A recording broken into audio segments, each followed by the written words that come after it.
Friends, this video is on thought of negligence, and before beginning with the concept of negligence, we need to know its older times background from where the negligence actually became the independent thought.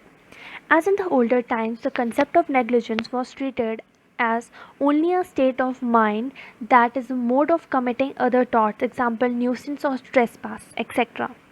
But subsequently, in the case of Donoghue versus Stevenson, 1932, Lord Atkin at the first time realized and recognized negligence as a separate and an independent thought. As the term negligence is derived from the Latin word negligentia, which means failing to pick up. As in the general sense, the term negligence means the act of being careless, and in the legal sense, it signifies the failure to exercise the standard of care which the doer of a reasonable man should have exercised in a particular situation. Negligence in English law emerged as an independent cause of action only in the 18th century. Similarly, in the Indian law, the IPC 1816 contained no provision for causing of death of a person by negligence, which was subsequently amended in the year of 1870 by inserting section 304A. Now, according to the definition of negligence, it is a careless or unreasonably conducted act which results in harm to another, giving rise to a tortious liability. As as the intention or malified intention is absent in the tort of negligence, Winfield defined negligence as a tort which is a breach of legal duty to take care which results in the damage undesired by the defendant to the plaintiff. Also, in the case of Jacob Matthew versus State of Punjab, jurists held that the concept of negligence does not define or have any precise definitions. To understand the concept of negligence, we need to understand the essentials of negligence very well. Moving to the essentials, there are basically three main essentials to the tort of negligence. First is the defendant had a duty of care towards the plaintiff. Second is the defendant committed that breach of duty towards the plaintiff. And third is that such breach of duty must have resulted in damages which is suffered by the plaintiff due to the defendant. Now, coming to the first essential, that is duty of care, it is one of the essential condition of negligence in order to make the person liable. It means that every person owes a duty of care to another person while performing an act. Although this duty exists in all acts, but in negligence the duty is legal in nature and cannot be illegal or unlawful, or, and also cannot be of moral, ethical, or religious nature. This can be very well understood from the case of Donoghue versus Stevenson, from where the tort became an independent tort. Negligence became an independent tort. Here, in the case of Donoghue versus Steven, Donoghue was the plaintiff and Stevenson was the defendant. Donoghue, who was the plaintiff, ordered ice cream flavored with ginger beer, and he poured half of the ginger beer to his girlfriend. After she consumed that, he poured the other half of the ginger beer to the glass when they found a dead snail in it. In this case, manufacturer, who actually owed a duty of care to the ultimate consumer, refused that and said that the actual seller is the one who sold that ginger beer bottle to the consumer, and he owed a duty of care to the ultimate consumer. Hence, in this case, Lord Atkin held that the manufacturer owes a duty of care to the ultimate consumer, and this case laid down an important principle as to when does duty to take care arises. The principle laid down was that every person should take reasonable care to avoid acts, omissions, which he or she can reasonably foresee to be likely to injure their neighbor. Negligence was recognized as an independent tort for the first time by Lord Atkin in this case. Then came the question of standard of care. Now came the question that what is the actual standard of care that must be expected from the person. So the standard of care that must be expected is that of a reasonable man of ordinary prudence, and it is very subjective based on the facts and circumstances of the cases. Moving to the next essential, that is the breach of duty. It is not enough for a plaintiff to prove that the defendant owed him a duty of care, but he must also establish that the defendant breached his duty to the plaintiff. A defendant breaches such a duty by failing to exercise reasonable care in fulfilling that duty. In other words, the breach of duty of care means that the person who has an existing duty of care should act wisely and not omit or commit any act which he has to do or not do, as said in the case of Blythe versus Birmingham Waterworks Company. In simple terms, it means non observant of a standard of care. Now, in the breach of duty, breach of duty in simple words implies that there was a breach of duty committed by the defendant which resulted in actual damages suffered by the plaintiff. It has to establish that the defendant failed to take due care. To determine standard of care required, following factors are taken into consideration, in which one of them is the importance of object to be attained. Care should be of a standard of reasonable man according to the circumstances of the situation and according to that of the importance of the object. Risk created by negligent act should justify the precautions taken. As in the case of Letterman versus AEC, defendant who was the owner of the factory, and there was a heavy rainfall previous day. So the floor became so wet and slippery for the factory workers not be able to work on it. So what the defendant, taking a due care and reasonable care and the sufficient care taken by the factory owner, he laid down the clothes all over the floor to make it fair enough for workers to work on it. Instead of all the sufficient and reasonable care taken by the defendant, one of the workers slipped and sustained severe injuries. So the owner was sued for the tort of negligence, and the workers claimed that the floor were that slippery that the owner must have asked them not to come and to close the factory for that day. Court held that he is not liable for the tort of negligence as he took enough and reasonable cares, and the closing of factory just because of floors were slippery is not a logical and a reasonable argument. Next factor is the magnitude of risk. Degree of care varies according to the likelihood of harm or seriousness of injury, like in the case of Glasgow Corp versus Taylor, who was a defendant who was responsible to manage the public park. So there was a tree in the middle of the park which produces a poison berries, and those poison berries looked like the cherry. So one of the child of the plaintiff went there and ate it and died. So now the corporation was sued. Glasgow Corporation was sued for not taking enough care, and court held that he is guilty for negligence, and even he didn't wanted to cut the tree, but he must have put some notice or must have sealed that tree in a way that the children or the people must have not been reachable to it. So hence he was liable for negligence. So the magnitude of risk depends that the person must have taken what degree of care. Moving to the next factor, that is the amount of consideration. Degree of care also depends upon kinds of services offered by the defendant and the consideration charged for the same from plaintiff. Like in the case of Klaus Mater Baschutz versus East India Hotels Limited 1997 case, plaintiff was a German national and stayed in the five-star hotel, and when he went to access the swimming pool, he used the diving board which was damaged, and no notice was put by the hotel for notify the plaintiff that the diving board was damaged. When he used that diving board, he got severe injuries and also got paralyzed for 13 years.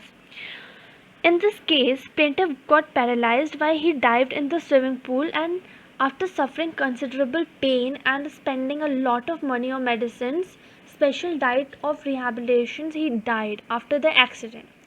So court held that a five-star hotel charging a high and fancy prices owes a big degree of care regarding the quality and safety of its structure and services, and the plaintiff was awarded damage amounting to 50 lakh rupees.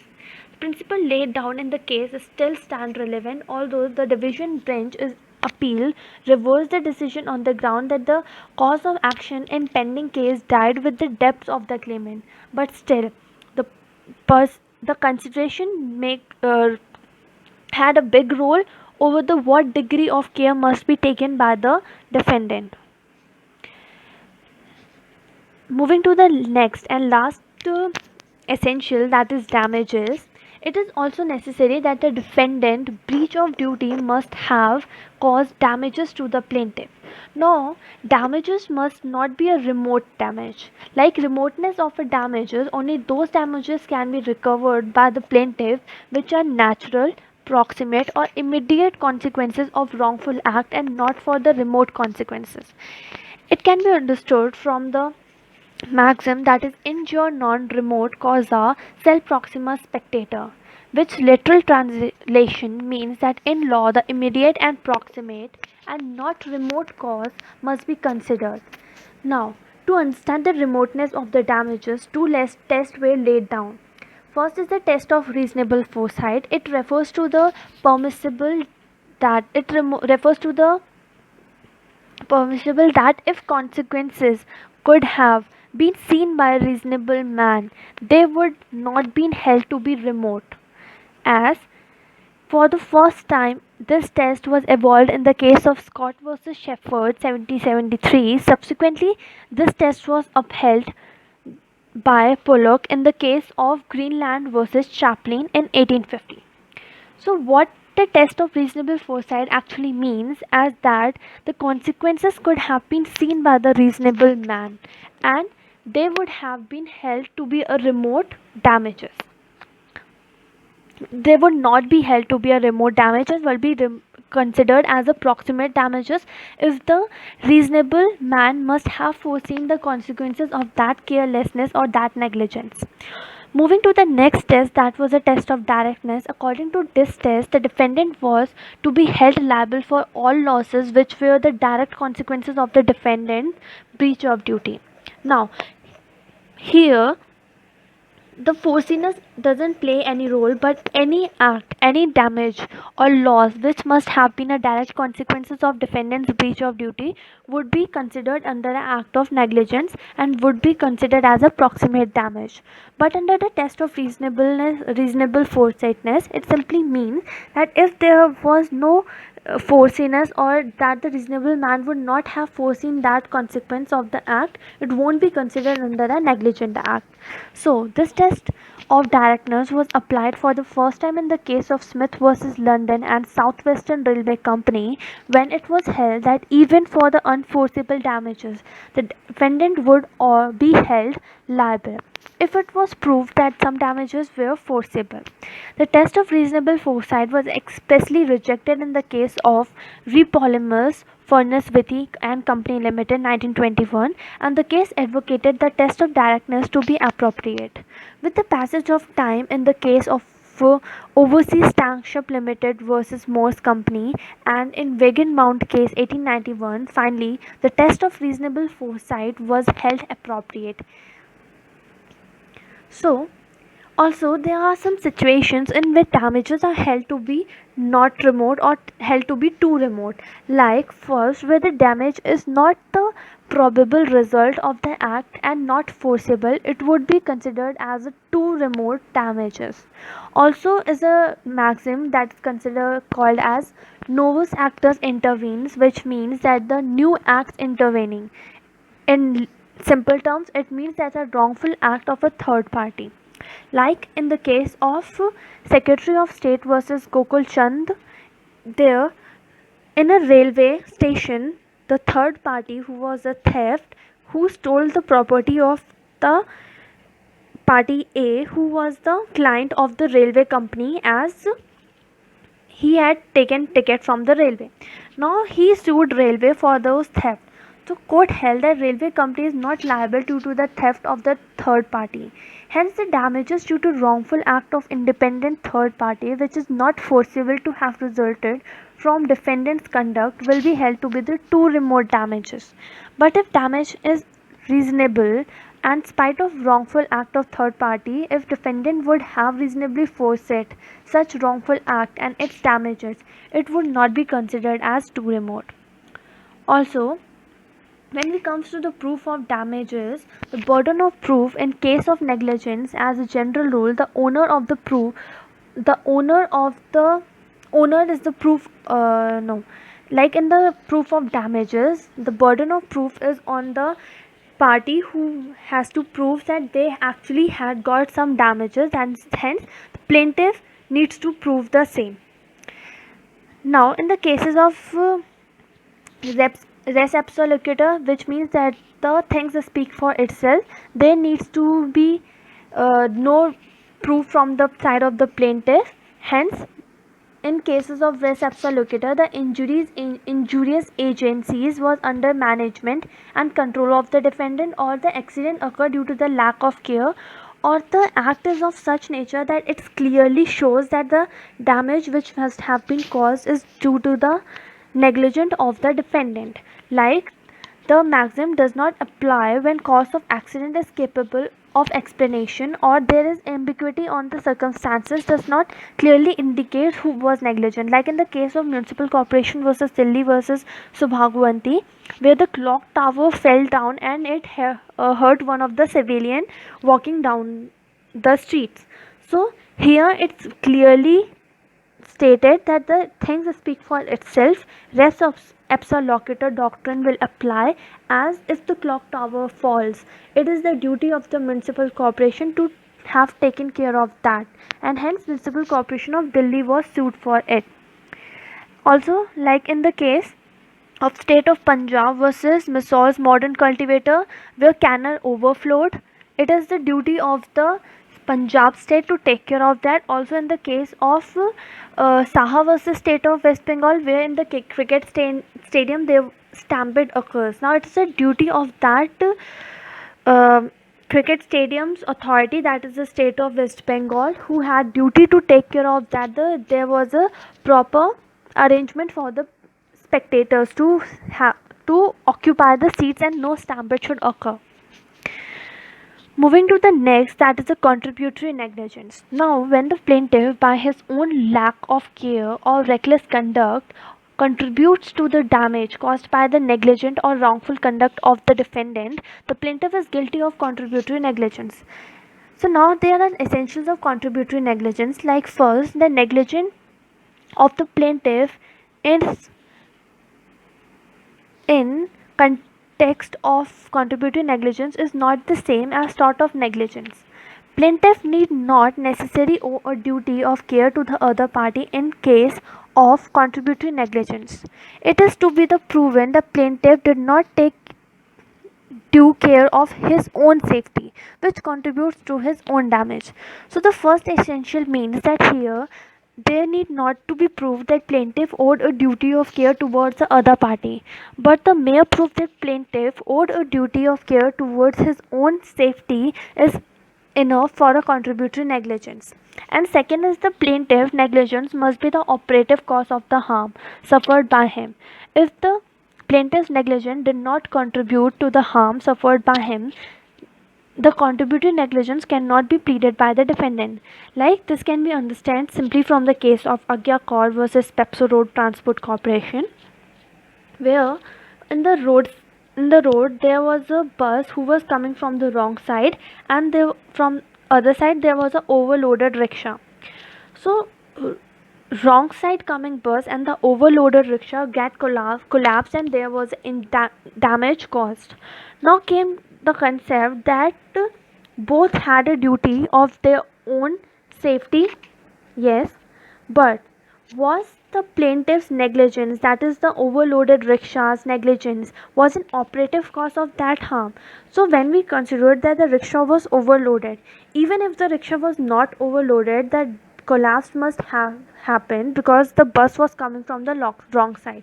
Hence, the overloaded rickshaw was not liable for a contributory negligence, as his negligence was not an operative cause of that harm. Hence, it can be clearly understood the both essentials of contributory negligence. First is that the plaintiff or the defendant both had a duty of care of safety towards themselves, and second, their negligence was the operative cause of that harm. Also, there are few important points to be considered in the contributory negligence. First is the doctrine of alternative damages. Alternative damages, yeah. So when plaintiff is forced to take risk due to some dangerous situations created by the defendant, in such cases plaintiff cannot be held guilty of contributory negligence. So what we understand by the doctrine of alternative danger is that when plaintiff is forced to take risk because of some situations or circumstances which must have been created by the defendant, in such cases the plaintiff won't be held liable for the contributory negligence. So doctrine of alternative danger can be also come as a defense for the tort of negligence. Moving to the next, that is presumption that other are careful. When such presumption is taken that plaintiff not guarding against the defendant negligent act, then in case of mishap, plaintiff cannot be held liable for contributory negligence. Moving to the third, that is doctrine of identification. It means that a servant, agent, or child is identified with his master, principal, or guardian or parent, respectively, as the case may be.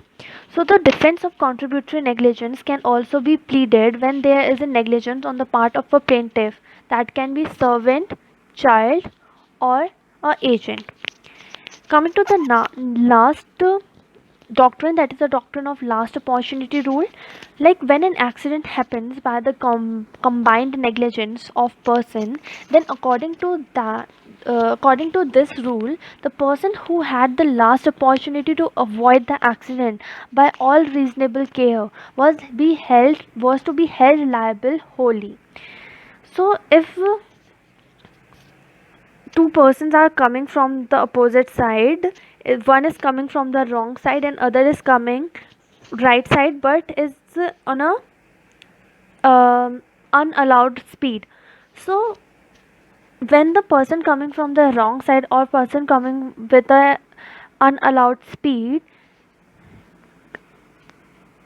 is on the way to collapse, it's of the duty of the last person who had the last opportunity to avoid that accident. So assuming that the person who is coming from the unallowed speed tried to stop his car, but actually the thing happened that his car is brake fails.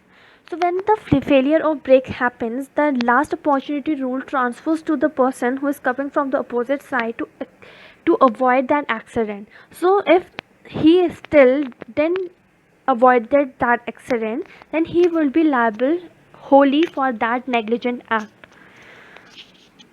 So these four doctrines, like doctrine of alternate danger, presumption that other are careful, doctrine of identification, and last opportunity rule, can be considered as a defense for the tort of negligence. Moving to the next, that is and professional negligence. Now, professional negligence stands for two types of negligence, that is a legal negligence and a medical negligence. Under English law, the advocates were immune from this liability under professional negligence. However, in the case of Arthur S. Hall and Company versus Simons 2000, House of Lords took away this immunity because neither public policy nor public interest justified it any longer. And in India, legal practitioners can be held liable for negligence in conduct of their professional duties. Coming to the next, that is medical negligence. When a doctor commits breach of duty, he is liable for medical negligence. Like in the case of Bolam versus Friern Hospital Management Committee, the case of 1957, in medical field, failure to act according to the standard of reasonably competent medical man is degree of care needed. This Bolam test was upheld in the case of Dr. Jacob Matthew versus State of Punjab, and in order to prove the tort of professional negligence, it has to be established that first, he or she did not possess required skill which he or she claimed to have, and second, he or she did not exercise their skill with reasonable competency. Now, court also emphasizes on the need to protect doctors from the unjust prosecutions. Also, in case of Dr. L.B. Joshi versus Dr. T.B. Godbole, 1989 case, Punjab and Haryana High Court held that a doctor owes following duties of care to his or her patient. First is duty of care in deciding whether to undertake what care. Second is duty of care in deciding what treatment to be given. And third, duty of care in administration of that decided treatment. So, also in the case of State of Punjab versus Shivram, medical negligence can only be upheld if there is a negligence on the part of the doctor resulting in damages and the failure of treatment due to mere causes would not amount to medical negligence. Also, in the case of Kusum Sharma versus Batra Hospital and Medical Research Center 2010 case, Supreme Court issued many guidelines on medical negligence which you can find on Google anywhere. So here we are done with the concept of negligence, contributory negligence and professional negligence. Thank you.